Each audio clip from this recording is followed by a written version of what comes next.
Madam Curie, Marie Curie ಇಂದಿನ ವಿಷಯ. ಎಲ್ಲರೂ ದಯವಿಟ್ಟು ಸಬ್ಸ್ಕ್ರೈಬ್ ಮಾಡಿರಿ.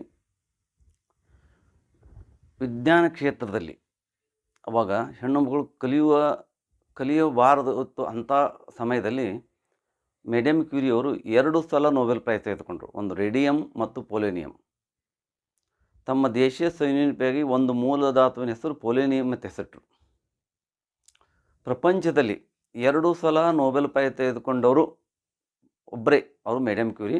ಮತ್ತು ನೊಬೆಲ್ ಪ್ರೈಸ್ ತೆಗೆದುಕೊಂಡ ಪ್ರಥಮ ಮಹಿಳೆ ಇವಳಾಗಿದ್ದಾಳೆ.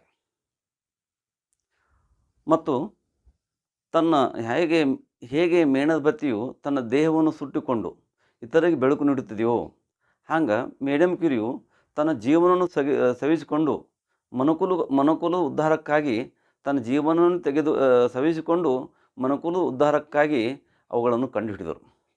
ಪ್ರಪಂಚದಲ್ಲಿ 2 ಸಲ ನೊಬೆಲ್ ಪ್ರೈಸ್ ತೆಗೆದವರು ಒಬ್ಬರೇ, ನಮ್ಮ ಭಾರತ ದೇಶದವರು ಹೆಣ್ಣುಮಗಳು. 1 ಸಲ ವಿಜ್ಞಾನ ಕ್ಷೇತ್ರ 1 ಸಲ ತೆಗೆದುಕೊಳ್ಳಿ. ಅಂಥ ಹೆಣ್ಣು ಮಗಳು ಭಾರತ ದೇಶದಲ್ಲಿ ಮ್ಯಾನುಫ್ಯಾಕ್ಚರ್ ಆಗಬೇಕೆಂಬುದೇ ನನ್ನ ಆಶೆ.